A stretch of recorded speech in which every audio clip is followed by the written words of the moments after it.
Hello,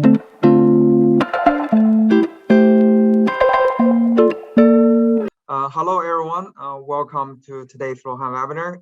It's Xijie from Luohan Academy. And today we're very happy to have Professor Zheng Song from Chinese University of Hong Kong to talk about unequal returns to China's intercity road network.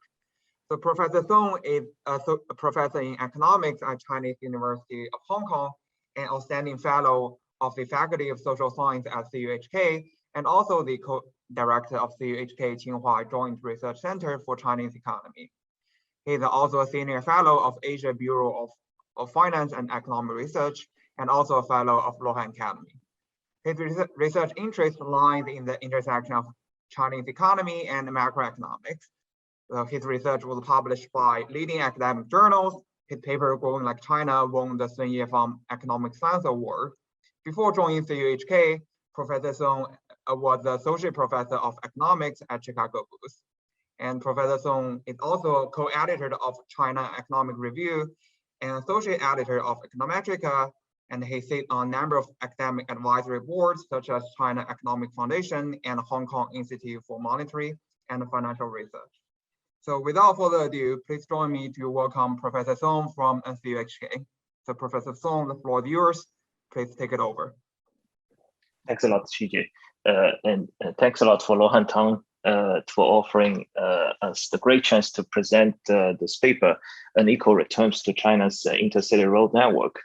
This is joint work with Simon Alder, who is now with the Swiss National Bank, and Zhihao Zhu, a PhD student at the Chinese University of Hong Kong.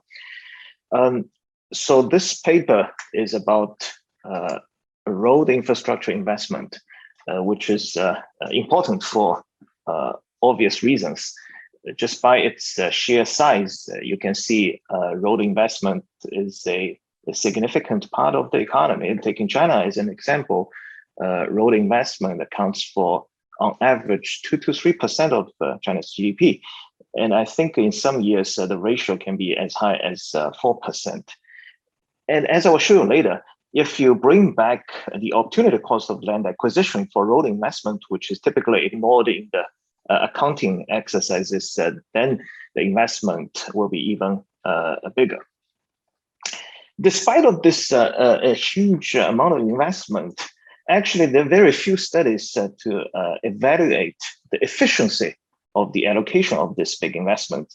And there are many reasons to argue that this investment is not even near efficient, in the sense that you see a lot of dispersions in returns to road. For instance, you see quite a few investments have been made on uncongested roads. So what does it mean? If you're trying to expand a uncongested road, then it's very difficult to imagine there will be economic benefits, right? And also, you know, if you see highly congested roads in some, for instance, in some high-income areas, then you may expect, you know, expanding those roads will deliver high returns. I'm sorry, yes. Can I ask a clarifying question? So what do you mean by kind of investment in the uncongested road? So when there's already a kind of road between two cities, you invest another road or kind of expand the length, or? So yeah, so basically what I mean is adding, for instance, a lane to the existing road and try to expand the road capacity. So that is what I mean about making investment on a road. You know, if the road is congested, then you may expect to see such an expansion may help to, you know, reduce driving hours. May or may not be true, as I will discuss later. But the idea is the investment here refers to road expansion by adding, you know, lanes to the existing roads. So the goal of this paper is trying to answer the following questions. So suppose we are the planner, and we have some money to spend on the road network. So the question we want to answer is, what will be the best way to spend your money? So to answer that question, we need to figure out, in a rough sense, what is the ranking of the returns to road investment on each link. And if that link is associated with high risk returns, and you better spend money on that link.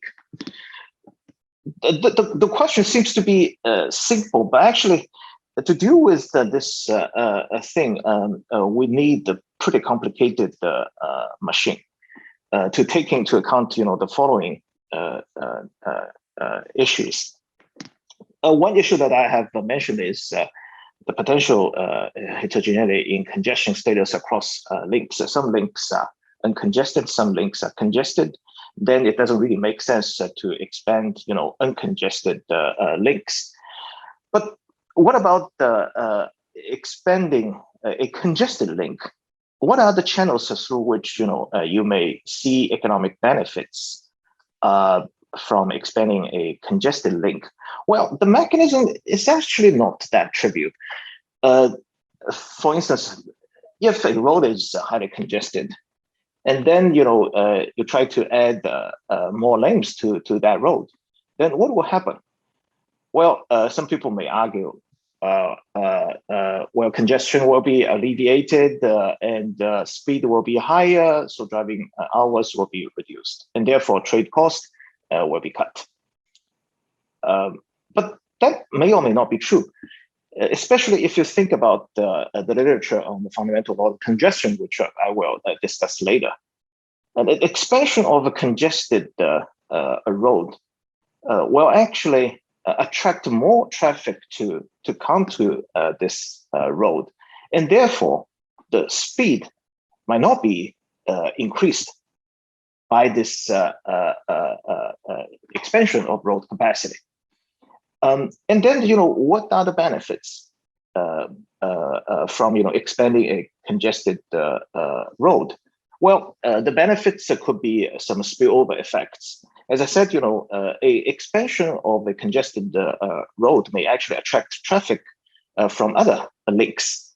If some congested links, some traffic on some congested links are diverted to this expanded link, then you may expect to see, speed will be higher on those congested links, and driving hours will be cut, and therefore trade cost will be reduced.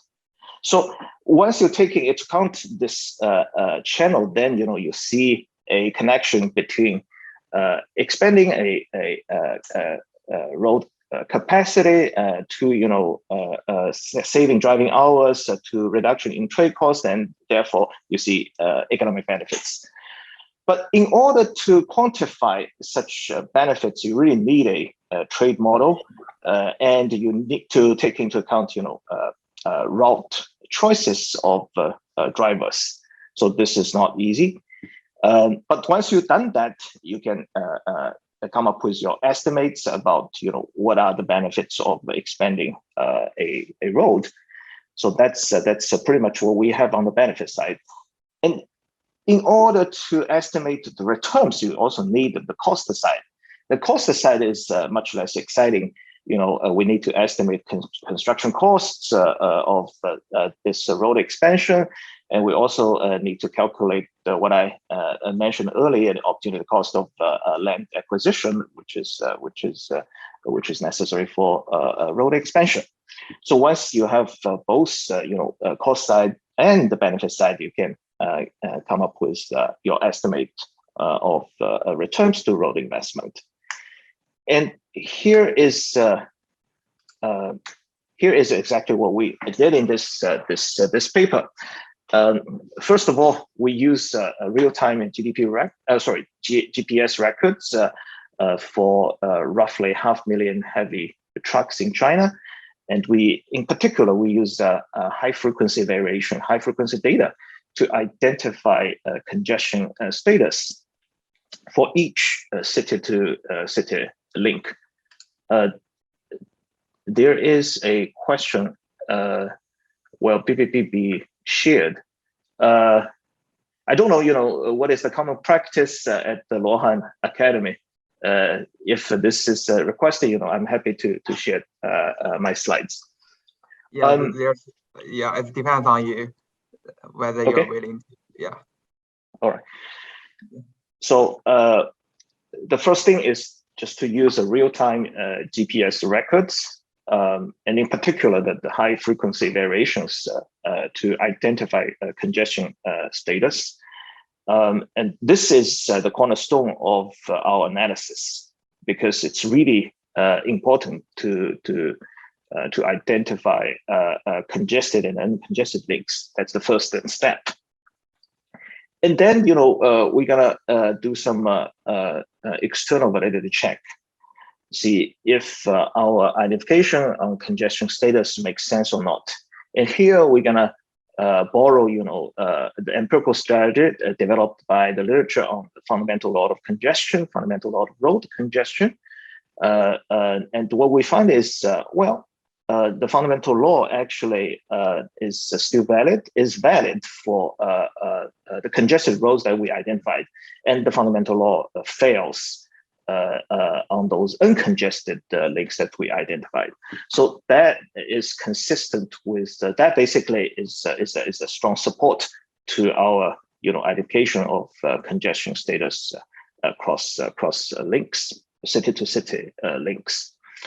And then the next step is to come up with the trade model with optimal route choices. And here we're gonna just use the model recently developed by Alan Kalekis, and you will see a seemingly formidable task actually becomes highly tractable in that model, just thanks to their smart, way of dealing with this problem. And what we add to the model is we introduce congestion heterogeneity. We allow some links to be congested, some links to be uncongested, just according to our estimation. And once we have all these pieces, just putting them together, then we have the big machine to generate, link-specific returns.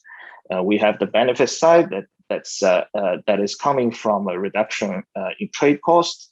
And we have the cost side that consists of the construction cost and the opportunity cost of land.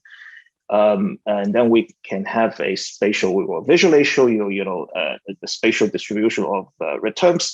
So the idea is that if you're interested in figuring out, what is the return to road investment in a specific link, just click on the map, and we will show you how high the return is.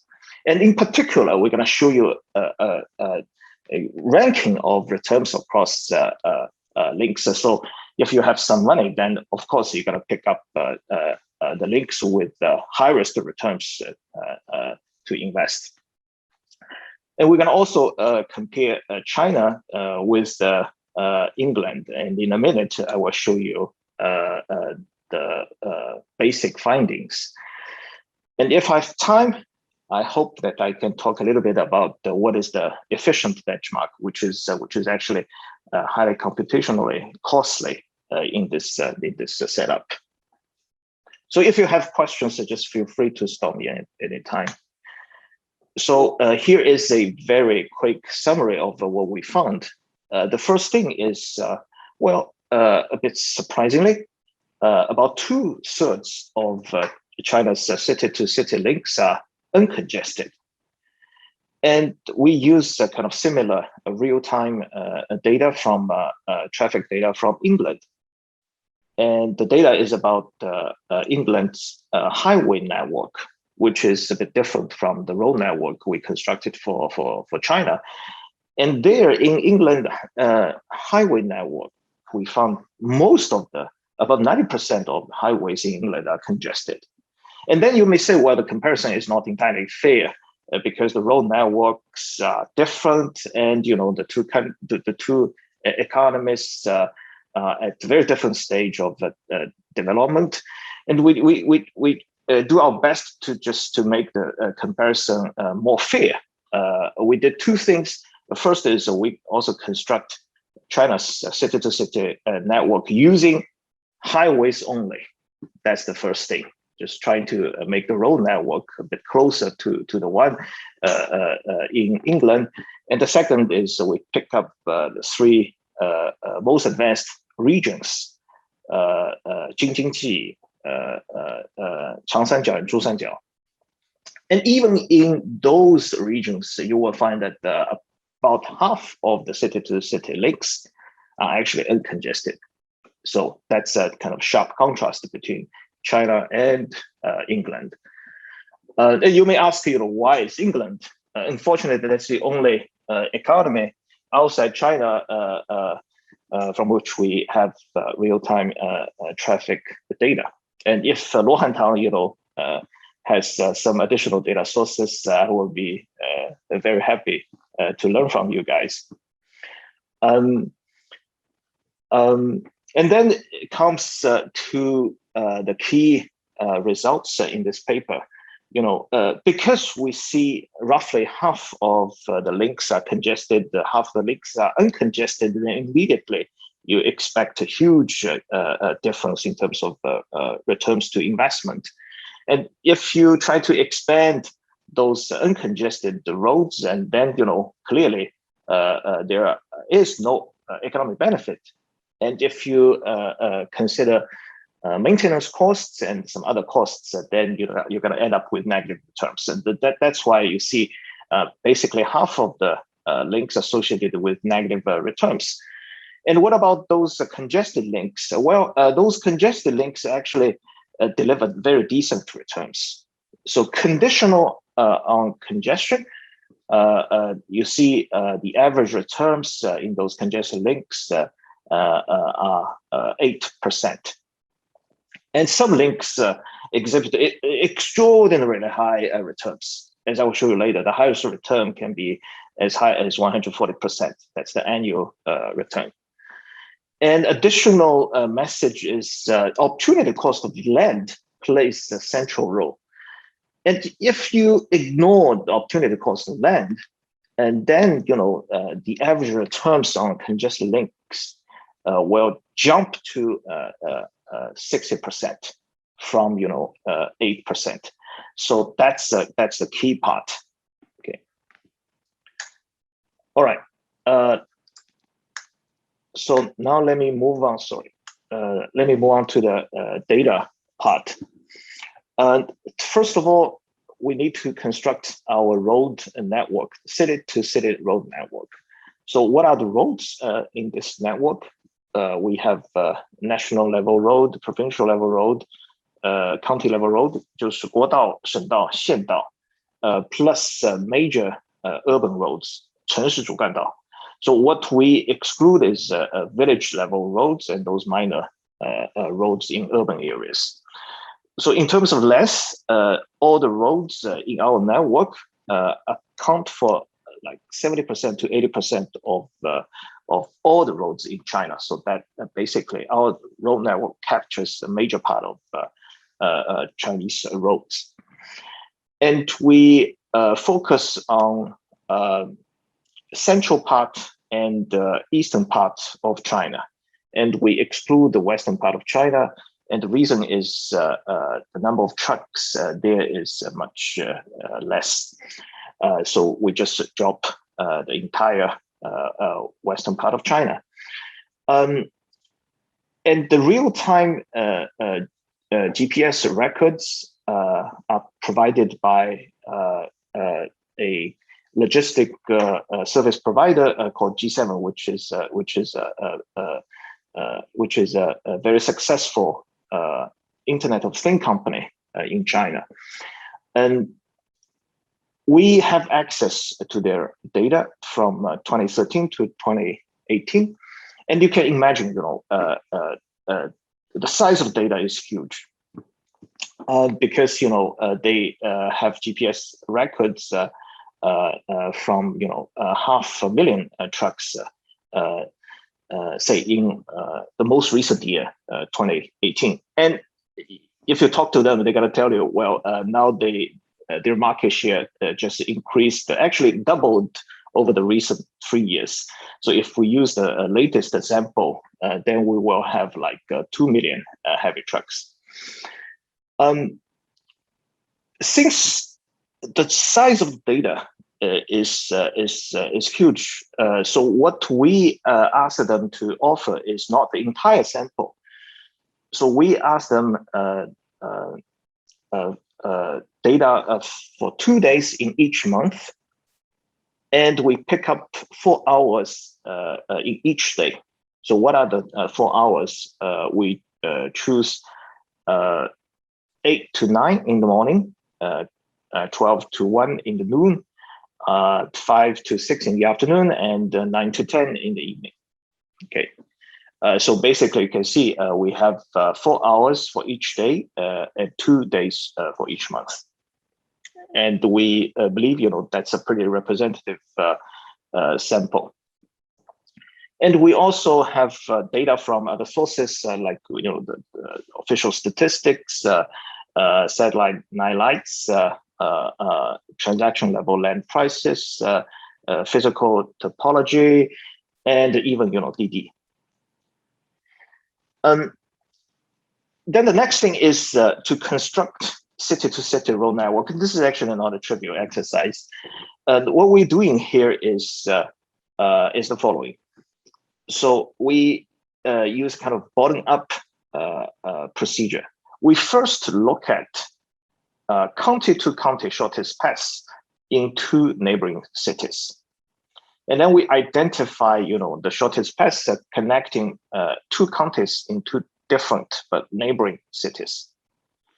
And then, we define city-to-city link as the set of all county-to-county shortest paths in the 2 neighboring cities. So here is an example. So this is a map of 2 neighboring, actually 3 neighboring cities. From left to right, we have Suzhou, Jiaxing, and Shanghai. And each line, each blue color line in the map corresponds to county-to-county shortest paths, either between Shanghai and Suzhou, or Shanghai and Jiaxing. So all the blue color links in on this map is either Suzhou to Shanghai link, or Jiaxing to Shanghai link.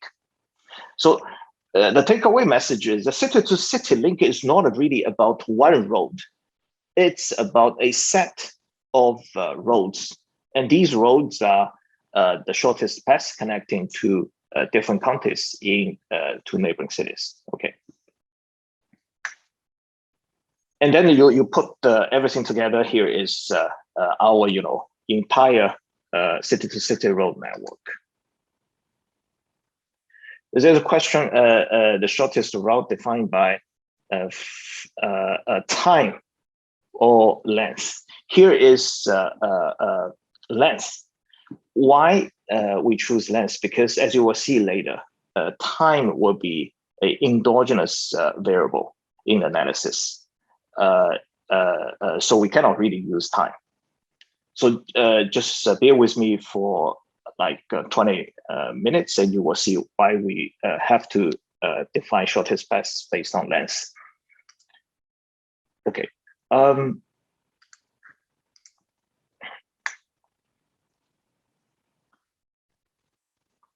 this is just a kind of summary of the data. What we put on the left is kind of the intensity of truck flows, and you can see, when the color is darker, then it means you see more truck flows on that link. And the right figure just shows us the average truck speed, on each of the city-to-city links. When you see blue, it means the truck speed is pretty high. When you see red, it means that link has pretty low truck speed. Okay. Sorry, Professor Song, can Yeah. I ask one question? Yeah, sure. I'm wondering how representative the trunks data are, because Yeah, they're it's kind coming. of over. It's coming. It's coming. Okay. Oh, okay. Yeah. But let me first finish this slide, and you can see, it's pretty expected, right? In those coastline areas, especially those high income areas, you see average speed tends to be low. And in the central part of China, the speed is a lot higher. And also in southwest part of China, the speed is also low, actually very low. But that is, I think, largely because of geographic conditions there, right? It's a very mountainous area. Here is a slide for representativeness. So one way to check, of course, this is just a truck data from one company, and you can argue, well, the company's business might not be evenly distributed across the different areas. So we have a different set of data from the company about city-to-city truck flows, and from that data we can basically back out number of active heavy trucks at the city level. So the left panel basically plots the correlation between city level truck numbers and the city level GDP. And you can see the two things are highly correlated. Right? And the right panel, we replace city level GDP with city level satellite night lights intensity. And again, the night lights are also highly correlated with truck number. So I think that helps us to understand the representativeness of the sample.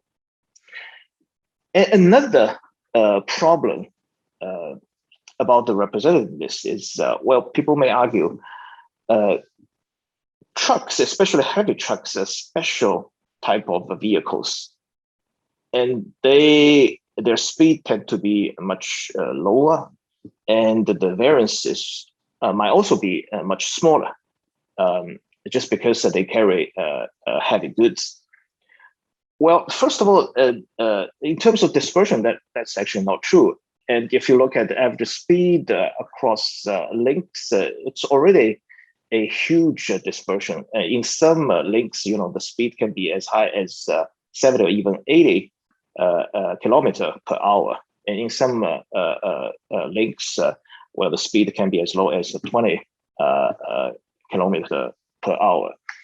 But whether or not the truck speed is representing, so that's a harder question to answer.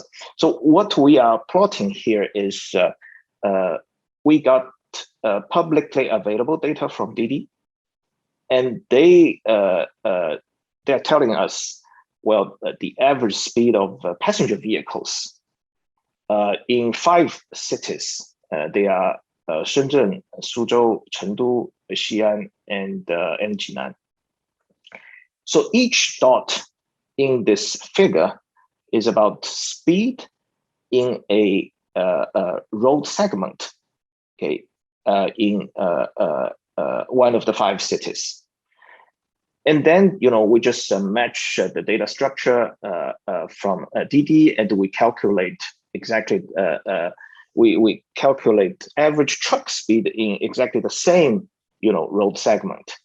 So the car speed from Didi is on the horizontal line, and our truck speed is on the vertical line.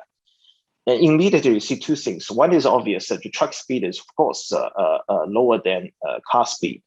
But the second thing, which is more important, is the two things are highly correlated once again. So that helps to address some concerns about the representativeness of the sample, right? I hope yeah.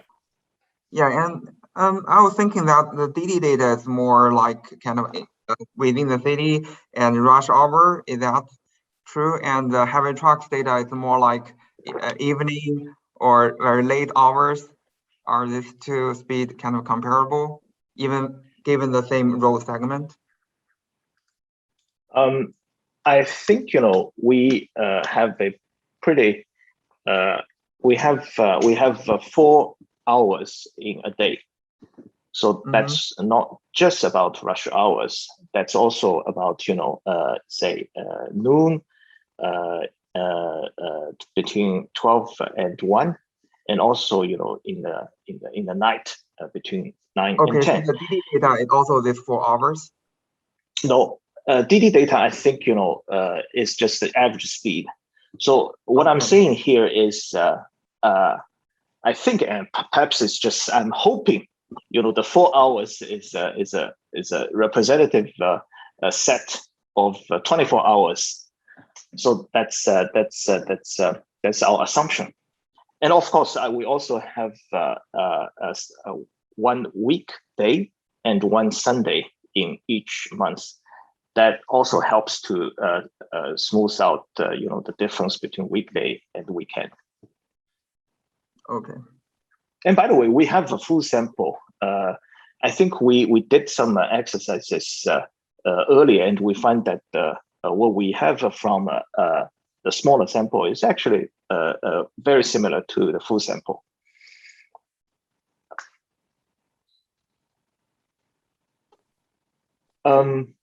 I mean, we have the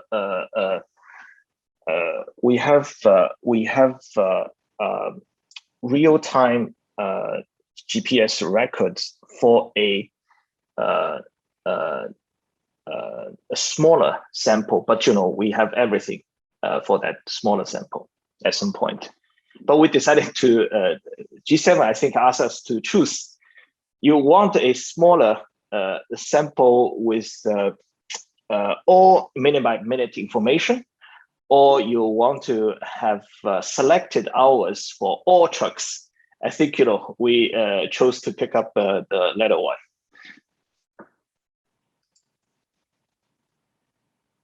All right. So yeah, that's a slide for minute observations. So we have speed. We have average speed over all trucks in a link. And we have traffic. Traffic means the number of truck IDs on the link, on the link, KNL.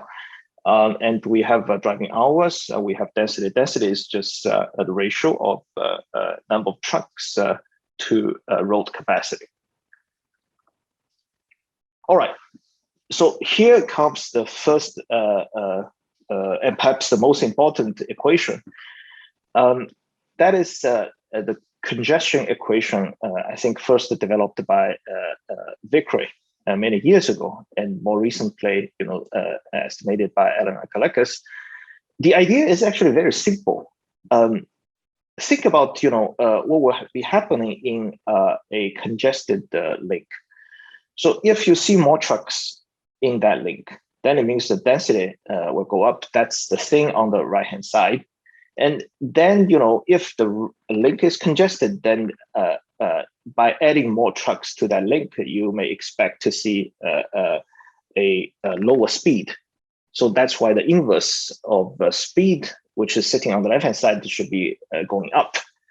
So the expected sign of this parameter delta 2 is positive for congested links. And if the link is not congested, then adding more trucks to the link may not affect the speed, and therefore you may expect delta 2 to be 0 for that uncongested link. So the idea is actually very simple. You can use cross-sectional variation, you can also use time series variation, but if you want to estimate link-specific delta 2, then you have to use time series variation for each link. So basically what we are doing here is we run regression equation 2 link by link using time series variations. And in particular, we use high frequency data to estimate delta 2 for each link. And since we have a minute by minute observations, and we have 4 hours for each day and 2 days for each month. So for each link, we have more than 5,000 observations. So the sample size is pretty big. Here is just a few examples. The top 2 panels are about 2 links, both are connected to Beijing, from left to right. The top left panel is about Beijing to Tianjin, and the top right panel is about Beijing to Langfang. And each dot tells us, density, which is on the horizontal line, and the speed, inverse of speed, which is on the vertical line, in a minute. Okay. So immediately see, in the top 2 panels, you see obvious positive correlation, right? So if you run regression, immediately tells you the delta 2 has to be positive for the 2 links. So what does it mean? It means, the 2 links are congested. And then let's take a look at the bottom 2 panels. One is Shijiazhuang to Baoding. The other is Shijiazhuang to Henshui. And there you can see there's essentially no correlation. And the estimated delta 2 has to be very close to 0. So then, in our analysis, we will argue, well, the 2 links are not congested because, there's no obvious correlation between density and the speed. So that's essentially how we identify, congested and uncongested links. In this figure, we're trying to give you a visual impression about the spatial distribution of congested links in China and compare it with the average speed of a link in China. So the left panel is, if you see red colored links in the left figure, so that means these links are congested. For green colored links, that means, those links are uncongested. Using, our estimates. By the way, I haven't yet tell you how do we identify, congested and uncongested links. If the estimated, if the ORS estimate of delta 2 is positive, then we say that link is congested. If estimate delta 2 is 0 or negative, then we say the link is uncongested. So that's the left panel. The right panel plots the average speed in a link. Just by eyeballing, you can have a sense that the congestion status seems to be correlated between the 2 figures. I have to emphasize one thing: the congestion status reported on the left panel is estimated using time series variation. And the average speed reported on the right figure, clearly that's just a cross-sectional variation. It's the average speed for each link. So there is no mechanic relationship between the 2 things. So the estimated delta 2 is using a time series variation, which is not necessarily correlated with the average speed. Okay. But the thing is, since these 2 things are highly correlated, it suggests that, our identified congestion status makes a lot of sense, right? If a link is congested, and then it is associated with, it's more likely to be associated with the low speed. And this is kind of the external validated check, the first set of external validated checks we've done. So we check whether or not average speed or average traffic density is a good predictor of congestion status we identified. It turns out, yes, that's true. Average speed and average density are highly correlated with our congestion status. Right? Even if you put both in a regression, that's in the fifth column, well, speed is negatively correlated with positive delta 2, and average density average speed is negatively correlated with our congestion status, and the average density is highly positively correlated with our congestion status. Okay, here is a table comparing China with England. So as I said, to facilitate the comparison, we reconstruct China's road network using highways only. And for England, we have the real-time data for highways in England. And what you see here is in China, if you look at China's highway network, and you will find that 54% of China's highways are congested. And in England, which is in the last column, almost like 100% highways are congested. And if you just focus on the 3 high-income regions, well, the share of congested links increased a little bit to 56%.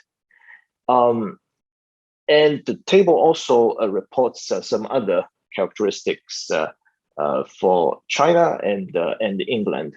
And in particular, if you look at the 3 high-income regions, you can see the difference is still there, but not that dramatic. Okay. So once again, it tells us when it comes to congestion, China seems to be very different from England. Here is a kind of visual illustration. The left figure, once again, is a spatial distribution of congested links. If it's red, then it's congested. And the right figure tells you the location of congested links in England. And once again, almost all highways are colored red there. All right. So we have our estimates on congestion status, which is link specific. Now the thing is, once again, we want to make sure our estimates make sense. A very important test is to check if the fundamental law of congestion is valid on our congested links and not valid on our uncongested links. So for those of you who are not familiar with the fundamental law of congestion, of road congestion, let me just have a kind of a quick review of what the law is about. There was a puzzle in the transportation literature about the following phenomenon. Say that if a road is highly congested and you decided to expand the road capacity, and of course, intuitively, you may expect to see congestion will be alleviated by adding, say, 1 lane to the road. And therefore, the speed should be increased. But the positive observation from many developed economies is the following. If you add 1 or more lanes to the congested road, actually, you do not see any significant increase in speed. Congestion is still there. And for a while, the transportation literature feels like this is really puzzling. Why this is the case? Engineering people, they fail to understand this phenomenon. But, we economists are familiar with that. We understand, this is the traffic is endogenously responding to road capacity. You have more supply, and then you create the demand, and more traffic will come to this expanded road. So that's actually very natural. Although it had been considered as a puzzle in the transportation literature. So what Duranton and Turner did which is a pioneer paper in economics, they found that traffic increases 1-for-1 with road capacity in U.S. cities.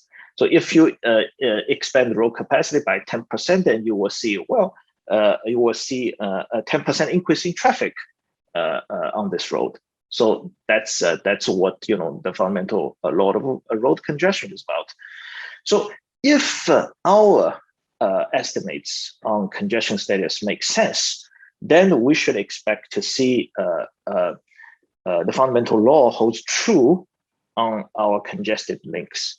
And yet we may actually reject the fundamental law on the uncongested links. And this is exactly what we find.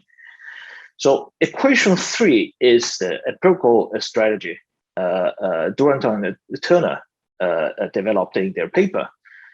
The left-hand side variable is a measure about traffic flow. That's a vehicle kilometers traveled. And the key variable sitting on the right-hand side is link capacity. Okay. So the OS regression has been run by many people in the transportation literature.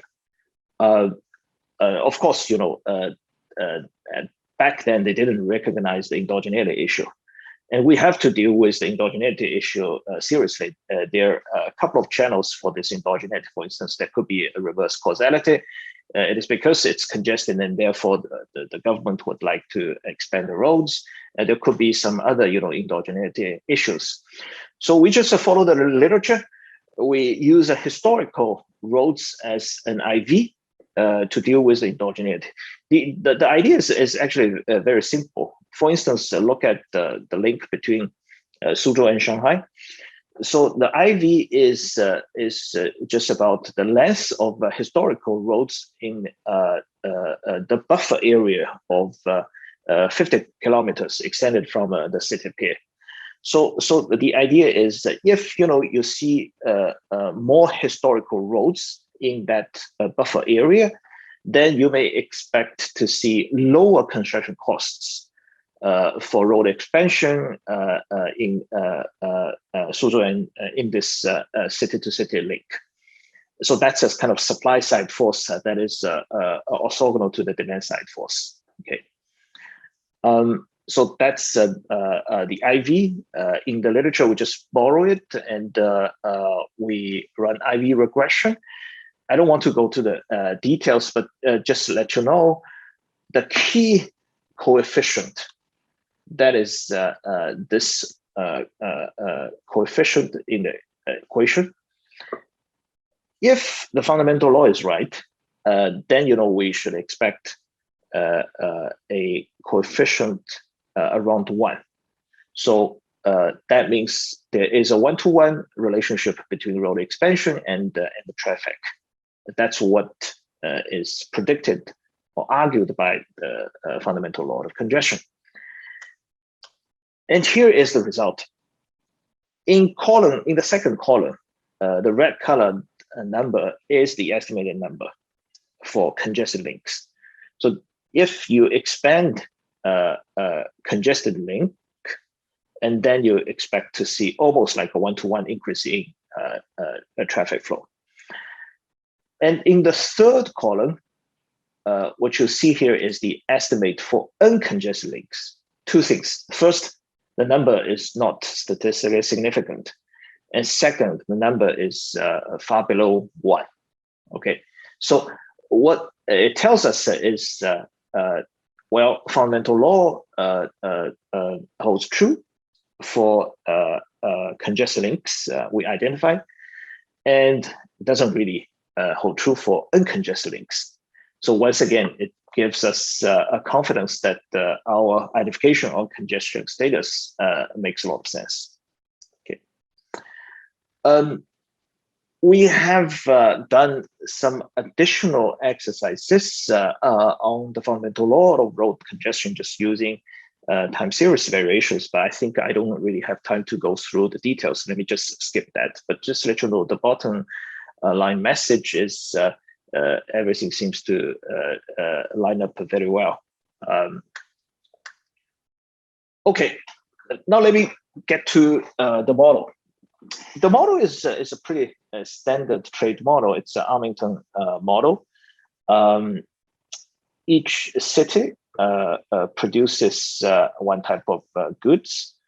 The only complication in the model, as I said earlier, is a optimal route choice framework developed by Alan Akalakis, which is very important in this type of analysis. So let me try to walk you through the model step by step. The Armington model is straightforward. We have n cities, and we assume representative agents. There's no heterogeneity in agents. People can mobile across cities, or we can assume a very high mobility cost, so that each city is like an isolated economy. Okay, but it turns out that that assumption doesn't really matter. I mean, whether or not we have perfect mobility or zero mobility doesn't really affect our results that much. And we assume C as a preference. And Qij means the goods produced in city I and consumed in city J.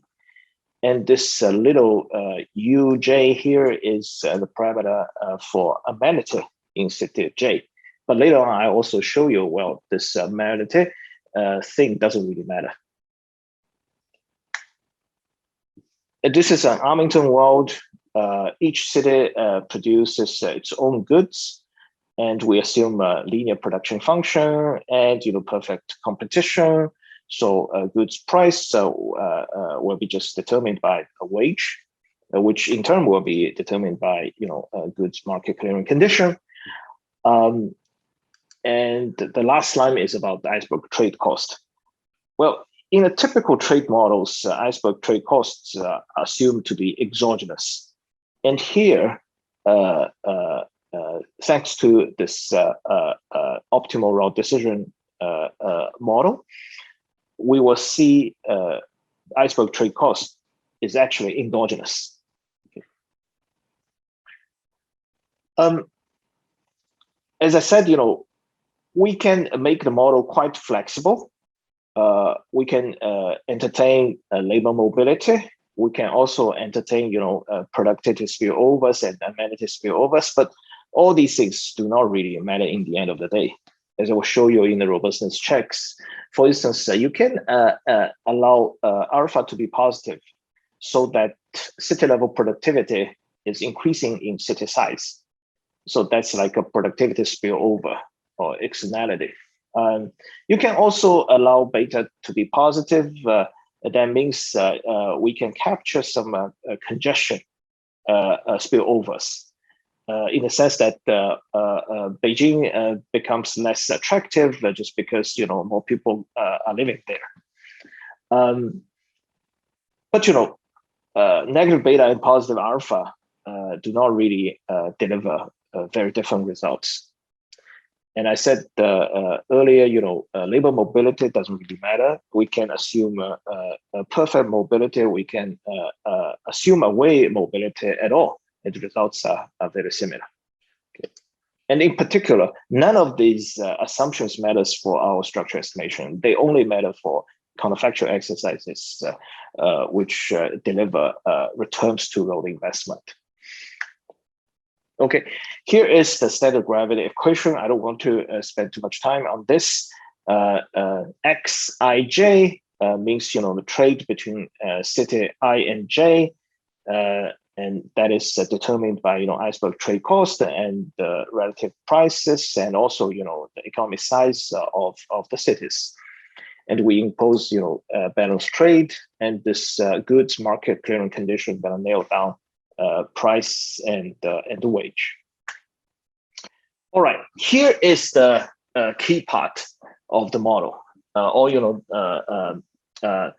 optimal route choice model that plays a central role in our analysis. We need to first, introduce a new concept, Tij. So that's different from tau ij. TIJ is referred to as direct trade cost between two directly connected cities. Okay, think about Beijing and Shanghai. You're shipping goods from Beijing and Shanghai, and you have a tau IJ, that is the trade cost between Beijing and Shanghai. And well, you may just pick up one link through which shipment from Beijing to Shanghai may go through. Say, I don't know which link, maybe Xuzhou to Nanjing. And Xuzhou to Nanjing, they are not the neighboring cities. Sorry for my ignorance on geography. I don't know actually which city is closer to Xuzhou, but let's assume Xuzhou and Nanjing are two neighboring cities. And TIJ, if I is Xuzhou and J is Nanjing, then TIJ is the direct trade cost. Okay, and tau is a different concept. Tau is you will see later, it is an aggregation of TIJ. Now, what is TIJ? Actually, if you think about it, you may start to wonder how to compute TIJ, and why there's a complication there, because different drivers may actually pick up different routes. So we have to develop these things step by step. First of all, we assume there is a continuum of traders or drivers. Okay, and each driver has an index nu. The task they're facing is to ship goods from city I to city J, and they have a lot of choices about which way to go. So a possible pass, we index a possible pass as R. So suppose the R goes through K cities. Then here is how R is defined.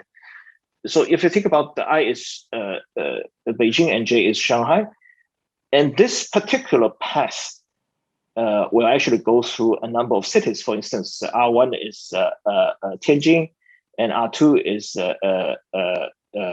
Jinan, R3 is Xuzhou, R4 is Nanjing, and eventually you go to Shanghai.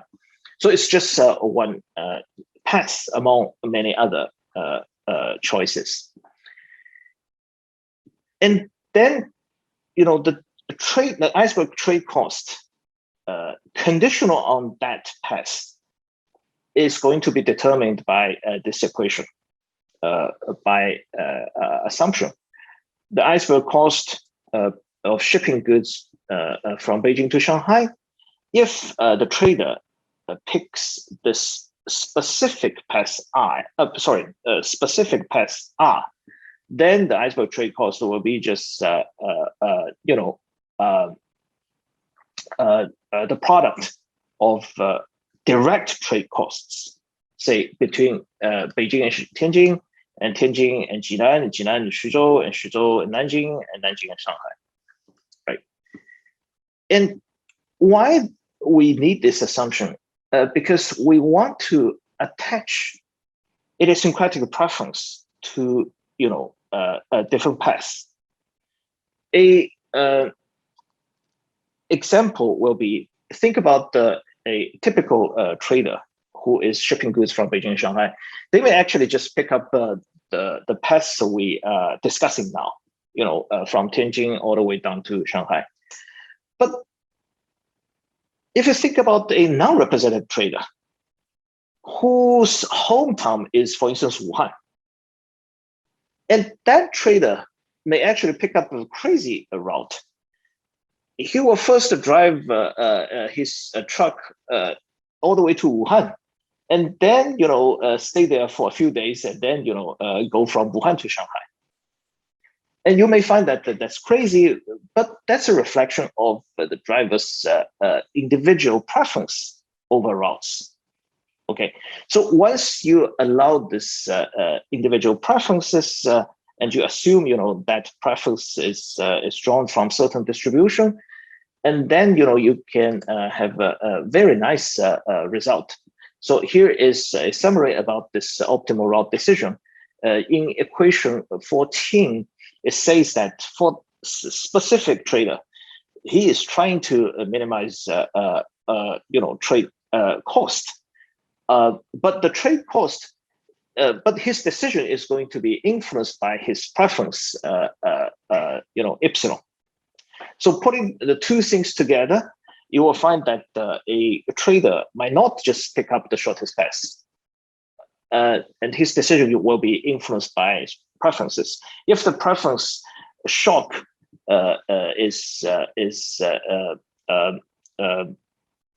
can be big, then you will find the large deviation from the shortest path. Okay, and here is the formula for endogenous trade cost. The endogenous trade cost is just a certain average of trade-specific trade cost over all traders, or over all drivers. That seems like a very complicated formula, but in the end of the day, you see some very nice properties of this approach. The first thing is equation 16. So that equation tells us the elasticity of trade cost, iceberg trade cost between Beijing and Shanghai, for instance, with respect to direct trade cost reduction between Xuzhou and Nanjing. So the idea is that if you expand a bit the link between Xuzhou and Nanjing, then to what extent the iceberg trade cost between Beijing and Shanghai will be reduced?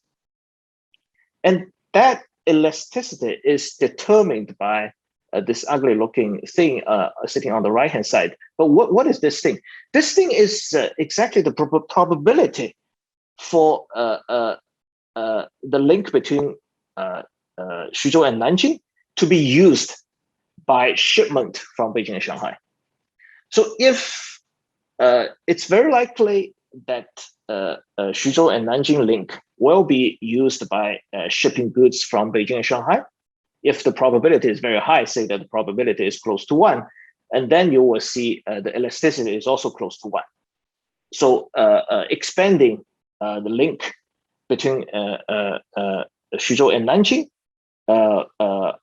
will contribute significantly to the reduction of trade cost between Beijing and Shanghai. And if Nanjing and the Xuzhou link is seldom used, then expanding capacity of Nanjing and Xuzhou link will do little to the reduction of trade cost between Beijing and Shanghai.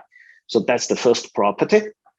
And the second property is, once you have that probability, then we can understand how trade flows are distributed across city-to-city links.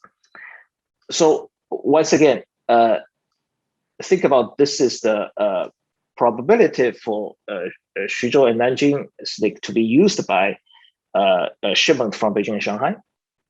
And this Xij is the trade flow, is the trade between Beijing and Shanghai.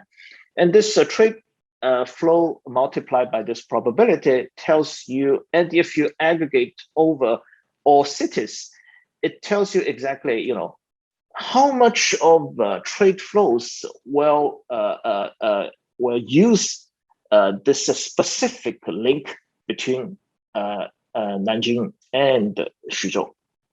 Am I clear on this? So the idea is, you see, this is a global setup, and you change a bit the direct trade cost on specific link. It is going to have a spillover effects on all the other links, and it's a very complicated problem if you think about that. But because of this model, developed by Alan Akalekis, we're able to study this thing in a highly tractable way. We actually have a closed form solution. Now, the next step is we have a trade model and we have a congestion equation.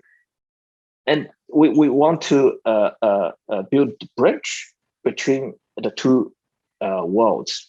So here are the two equations that are needed to connect the two different worlds. So one is the congestion equation developed by transportation literature, and another world is the trade model, right? So the first equation here, equation 18, is trying to convert trade flows to truck flows. So what is this thing? This thing is trade flows that go through link K and L. And we just assume mechanically, trade flows can be converted to truck flows by assuming this mechanic formula. And later in the later quantitative exercise, we will just assume alpha to be 1, just following the literature, and this zeta will be structurally estimated. Okay. And the second thing is how do we endogenously, in the end, we need to endogenously determine, iceberg trade cost, and we understand iceberg trade cost is determined by direct trade cost. Then how do we determine direct trade cost? An obvious way is if driving hours, if the road is congested, then we need a lot of driving hours, and then the direct trade cost will be large. So that is the equation that converts driving hours to direct trade cost. So how do we come up with driving hours? That's easy. Once we have truck flows from the above equation, we can feed truck flows into the first congestion equation. We have estimated the delta 2, and then the truck flows are going to tell us the speed on that link, and the speed is going to tell us the driving hours on that link. And then by assuming this mechanic relationship between driving hours and direct trade cost, then we can close the loop. Okay, so this parameter kappa will also be structurally estimated. So the kappa basically tells us the response of direct trade cost to driving hours. Okay, so the takeaway is these are the two formulas that we need to connect congestion equation to trade model. Can I ask you one question? Yeah, sure. Can you go back to the equation 18? So I just want to clarify. So where does that, because there will be some road fee, right? Some road would have that highway fee, and where does that go into in equation 18? Just can you explain that? It's going to enter this through this x variable? A cheap answer is we don't have toll in our model. Does not matter? I think, of course, it matters. The toll is an important part of transportation costs. And the way we deal with that is it is implicitly absorbed by this optimal route choice. So think about, you can basically consider this toll as part of sort of the preference shocks. If that road imposes a high toll, then our model, in order to fit that pattern, the model will have to impose large dispersion of preference shock, so that people do not pick up the highway. They instead they will pick up other ways, which might not give you the shortest traveling time, but that's just a reflection of additional costs. So that additional costs may include tolls. So in a way that can be dealt with the model, but I agree, maybe there are more direct ways to include tolls into the analysis. One thing that we don't know is actually, I'm not so sure if my co-authors have the data. We need to think about that. So if it's included in the model, it's possibly the counterfactual model. For example, if we change some distribution of the toll, you can also change some distribution of the congestion. Can you do it in the counterfactual analysis? Yes. So it will be interesting. You're absolutely right. It will be interesting to see what will be like optimal way of having tolls. We may want to impose more tolls and some congested links, and we may want to lift those tolls in some uncongested links. So that's an interesting question to ask. But so far we don't have that. We indirectly entertain this by having this model of route choices. But if we have the data, then it will be fascinating to study that. Okay, thank you.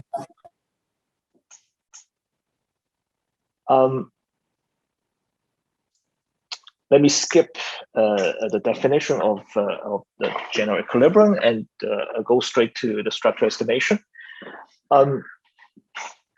We impose some parameters. For instance, the trade elasticity is assumed to be equal to 9, and that parameter value doesn't really matter. And alpha, lambda, as I said earlier, we let it equal to 1, and we tried 0.5, and the results are very similar. And there's 3 parameters, only 3. So think about the model seems to be very complicated, but actually there are not many parameters to estimate. That's exactly the beauty of the model. We only need to estimate 3 parameters. Theta, that is the parameter capturing preference heterogeneity. If theta is high, then it means the dispersion of preference shock is small. Okay. If theta goes to infinity, then it means drivers will only pick up the routes that give them the lowest deliver the lowest economic costs. What is this zeta? This is a scalar in this equation that converts trade flow to truck flow. That is an important parameter. The reason why we have to keep it there is just we have to have this mechanic formula. And this kappa is the parameter that converts driving hours to direct trade cost. Okay. And how do we estimate the 3 parameters? We just use nonlinear least squares. The targeted variables are traffic flows and driving hours on each link. Okay. Let me skip this and go straight to the results. There are a few things that I was discussing. The first thing is, well, all the 3 parameters are pretty precisely estimated. The standard errors are relatively small. We consider 3 economists. First is the benchmark case for China, and in the second column is the reconstructed China's road network using highways only, and the third case is for England. If you compare the results in the second column and the third column, what you see here is China's theta is much lower than England's theta. So what does it mean? It means, well, Chinese drivers seem to have more dispersed preferences. So that is consistent with actually our discussion earlier. China, in actually most highways in China have tolls. So these are something that push pushes drivers to pick up a route that is not economically optimal. So in a way, there are rooms for Chinese drivers to improve their route decision for economic efficiency. And one way to do that is just to reduce tolls. Okay. And in contrast, estimated theta is much higher for the case of England. So that means their drivers' route decisions are more in line with economic efficiency. And CAPA between the two economies is also a bit different. CAPA for China is a bit higher. So that suggests that if you're able to cut, holding other things equal, if you're able to cut driving hours, then direct trade costs will be saved more in the case of China than in England.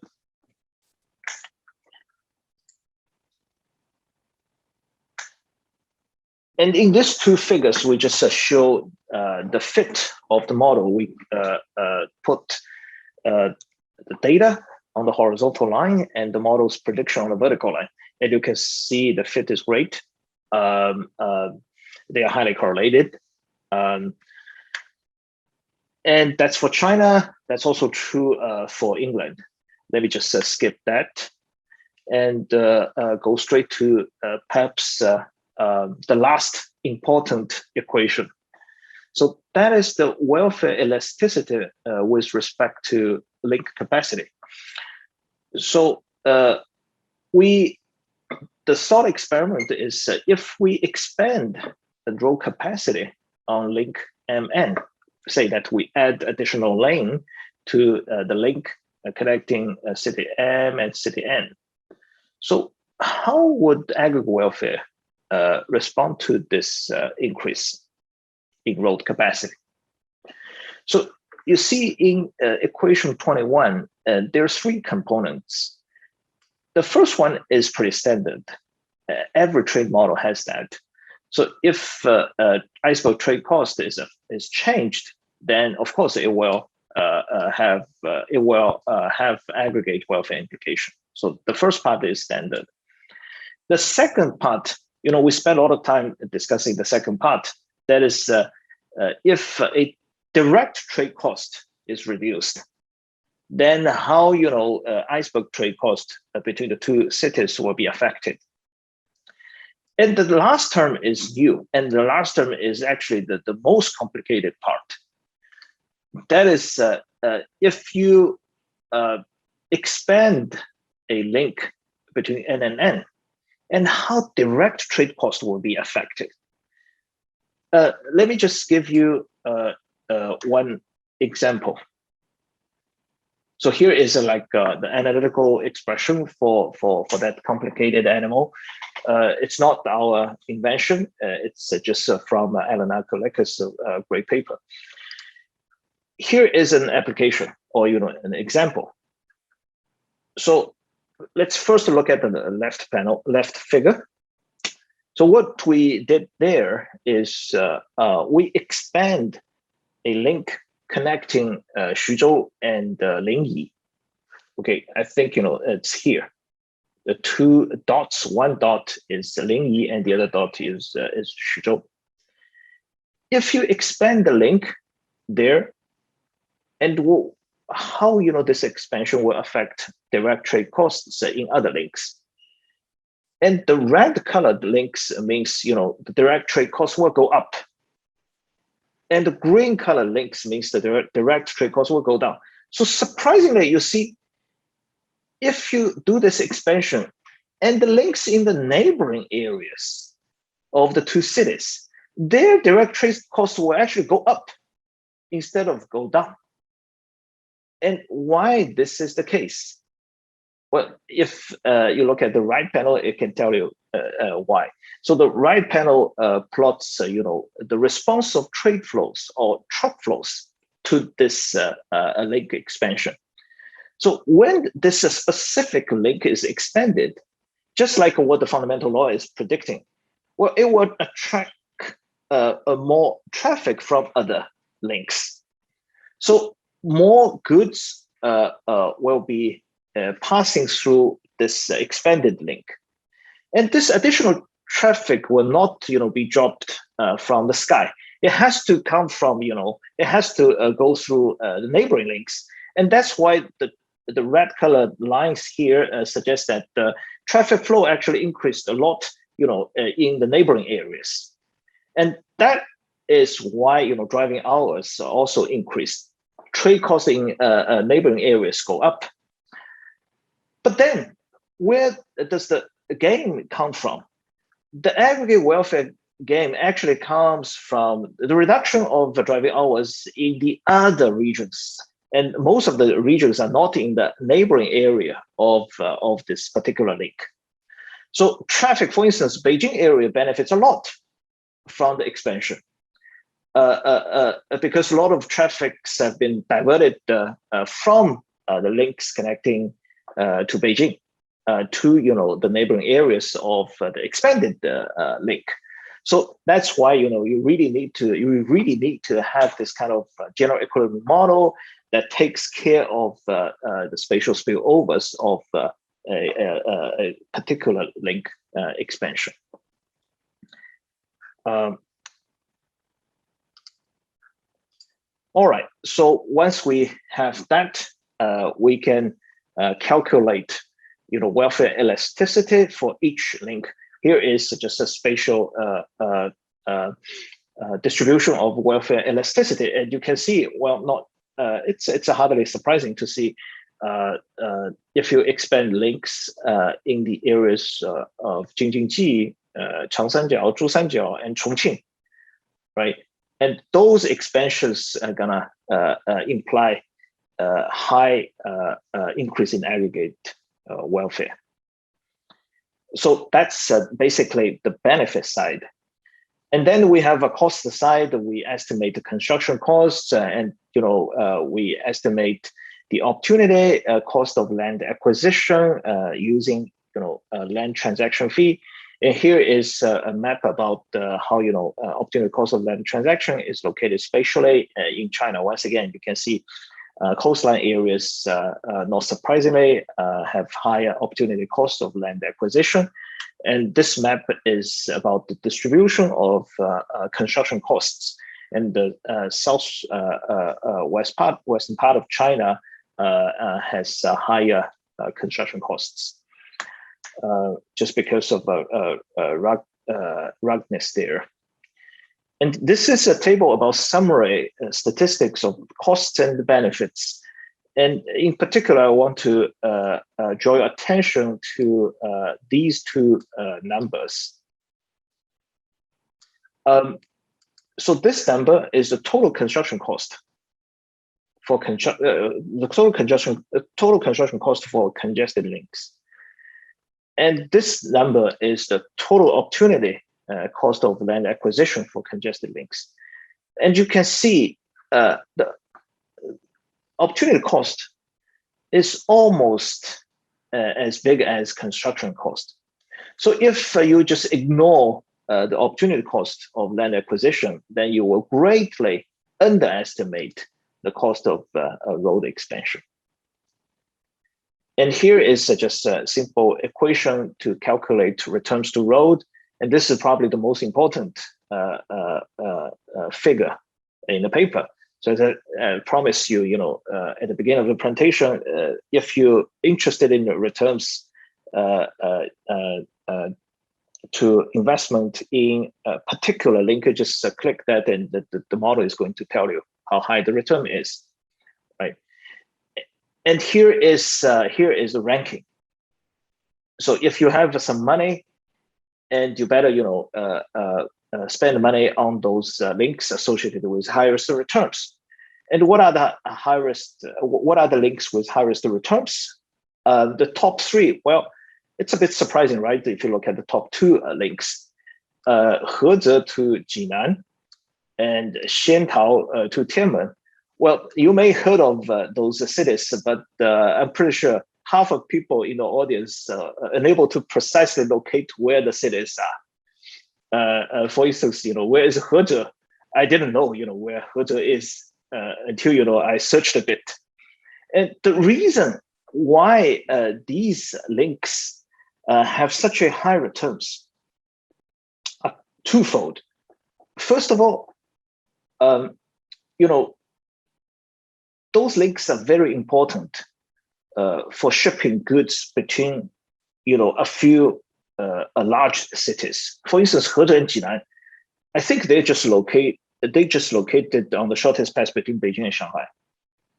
So just a part of the shortest pass connecting Beijing and Shanghai. For Shentao and Tianmen, that's a very important link connecting, two big cities, Wuhan and Chongqing. So that's the first thing.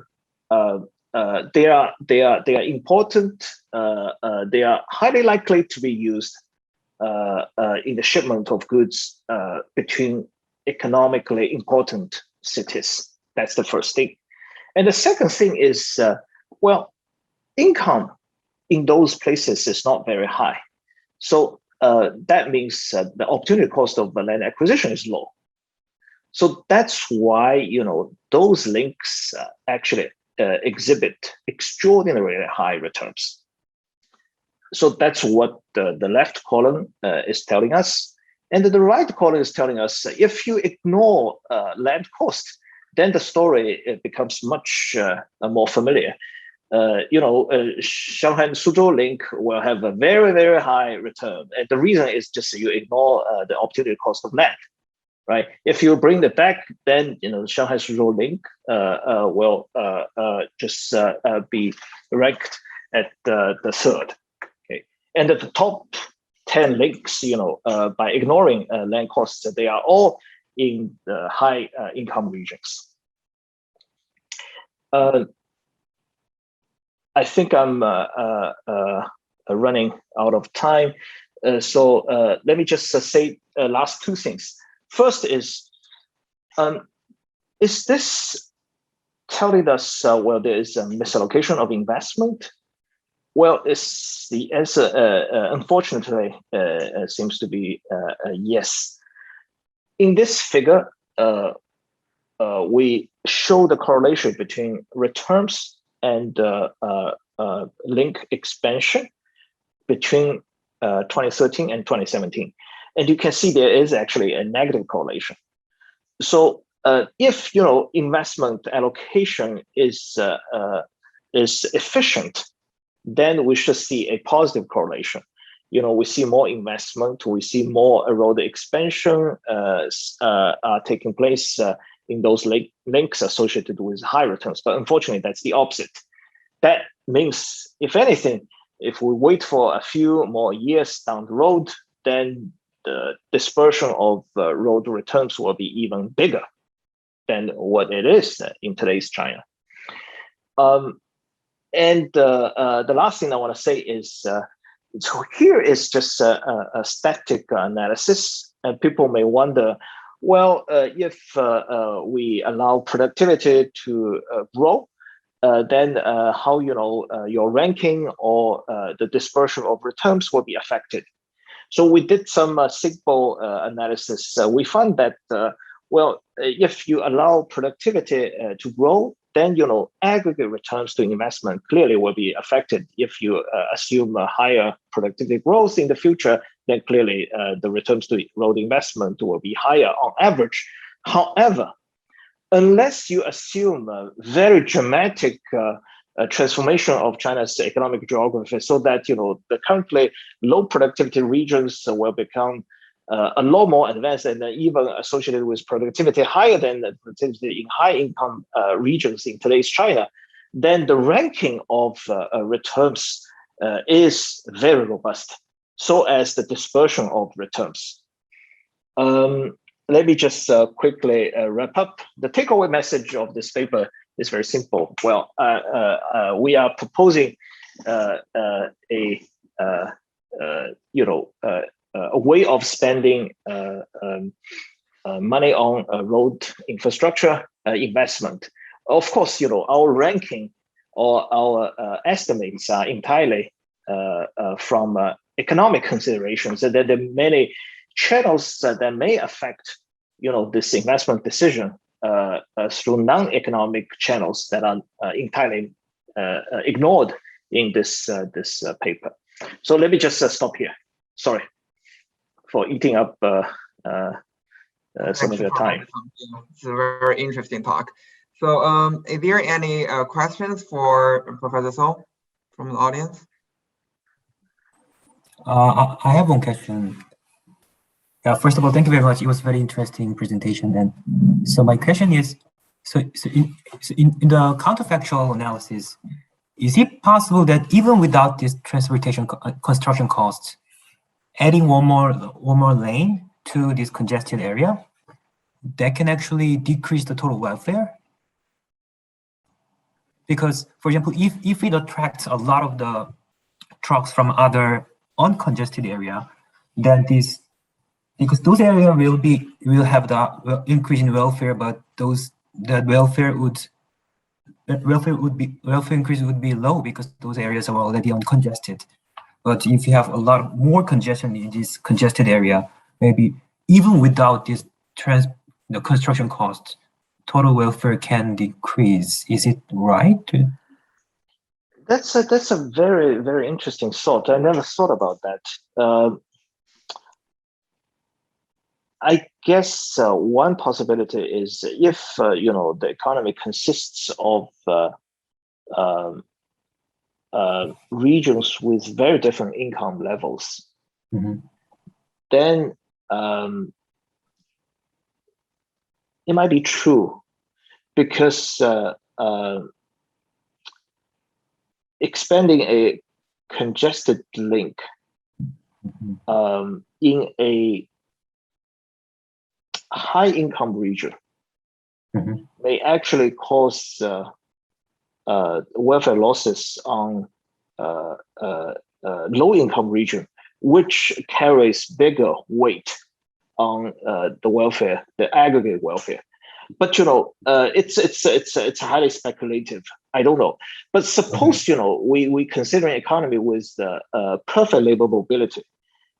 I think when wage is equalized across regions, or utility is equalized across regions, I don't think that thing can happen. But one thing, one comment related to your question is local benefit, or local return could be very different from global return. So think about if the road investment decision is made by local government, who only cares about the local welfare, and we just assume some labor mobility cost, so that local welfare is well defined. And then, there will be a conflict between local government and central government. And that's probably the reason why, you see so much of a dispersion in returns to road investment in China in the first place. Because, just because of the misalignment between local and central incentives.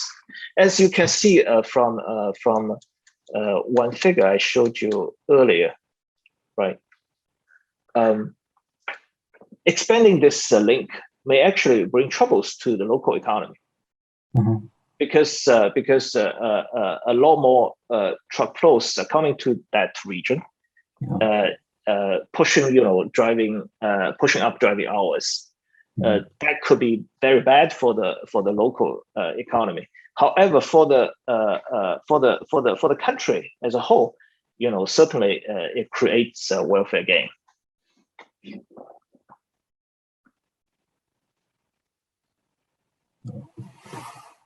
Okay, yeah, thank you. Yeah, also, can I ask one question? Maybe it's related to the Samu's question. So in your model, it seems like you can extend the capacity of a given link, but can your model consider the extensive margin in the sense that when there's no link, you just build a link? Yeah. How long the benefits? Actually, this is a much harder question. Yeah. we are working on this kind of intensive margin. Yeah. But the extensive margin is actually, I think, is much harder to study. Yeah, mathematically much harder. Right. One of my courses has a paper on that, but he told me, don't even think about that. It's just impossible. So I take his advice seriously. So far, we haven't given any serious thoughts to that, but my hunch is it's very difficult. And maybe one more kind of big picture question is that, as you mentioned at the very end, maybe there's kind of more political economy behind it, or government may care more about the opportunity and fairness the road bring to the less developed regions. If that's the case, then the misallocation story seems to maybe it's not the first order thing we really care about when building a road. Yeah, sure. Yeah. Yes and no. Yes, you're absolutely right. You know, for instance, you can just look at this figure. It tells you for those roads associated with road returns, and it's more likely that you see a high share of national roads in those roads with low returns. And the reason why, you know, you see high share of national roads, because, you know, many national roads are actually built by the central government, and their decision might not be purely driven by economic considerations, right? So that's entirely consistent with your conjecture. And no, you know, in the sense that I don't think it's a wise choice to expand uncongested roads. At least, you know, in the short run, unless, you know, you imagine some years down the road, that region will be just a lot more advanced, so that, you know, even after road expansion in the future, the road will be congested, or, you know, the road will be better utilized, so that building a road in the middle of nowhere may actually deliver positive returns in the future. But that is a very, very strong assumption. And you look at the data over the past 40 years, you don't see much of the examples, even in a period with extremely fast economic growth. You see Guizhou's productivity is growing very fast, but you also see productivity in Shanghai is also growing very fast. Okay, so as long as the economic geography remains persistent, then I don't think it's a wise decision to make an investment in uncongested links. Yeah, I think that kind of story is maybe more true within, let's say, in the urban planning. So maybe I think in the many cities, when they want to have one kind of additional regions to develop, they will kind of first start to build roads and build other infrastructure when that area have local economic activity, because they can expect in the long term they're gonna reallocate a lot of activity to that region. But right now, it's your analysis cannot kind of entertain this thing, right? You're definitely right. So that's a complete different scenarios. What we are studying is a city-to-city link instead of within urban, you know, roads. So we need complete different models to study that. Here, you know, you can see why we use truck data, because city-to-city road is mainly for a shipment of goods across cities.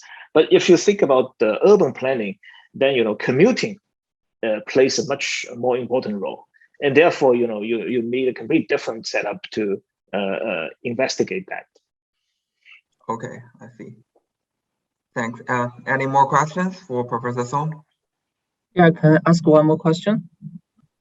Yeah, sure. Yeah. Thank you, Professor Song, for the wonderful talk. I learned a lot.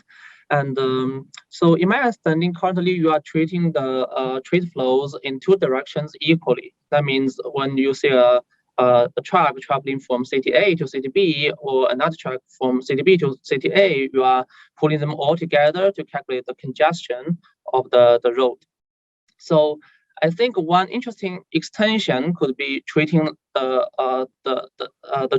truck flows going different directions differently, and that might help us to understand how the trade imbalances can affect the misallocation.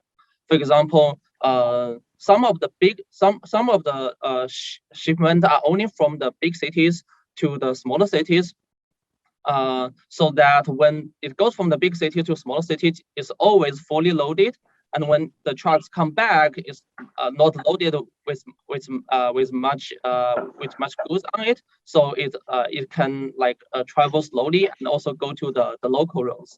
So that might help us to. But when we build a road, we usually build it in two directions. So sometimes when we make the investment and try to build a road, we might consider the trade imbalances, and that might heavily affect the return of the investment. So that's my yeah. So great. Once again, another great question. Your question covers many parts. Let me try to address them one by one. First of all, trade cost here, or a truck flow in our analysis does have direction. So that's for sure. Yeah. So for instance, when we say Shanghai Suzhou link, it carries direction. It could be Shanghai from Suzhou or Suzhou from Shanghai. But you are absolutely right that city-to-city trade flows are highly likely to be unbalanced, and we say that in the data. Of course, that part of data is not used in this analysis for confidentiality, but whether or not we can use truck flow data to study this trade imbalances. Unfortunately, using the sample that we have now, the answer is no. If you just count the number of active trucks, then you can imagine, even if it's just one-way trip, trucks have to go back. So when you count the number of trucks, they are automatically balanced, unless they are doing this kind of triangular route, or route with multiple destinations. So what we can do is to figure out how many goods are actually carried, or the weight each truck carries. But unfortunately, so far only very few trucks have this kind of weight sensor. So most of the cars do not have this sensor, so we're unable to tell if they are fully loaded or they are empty.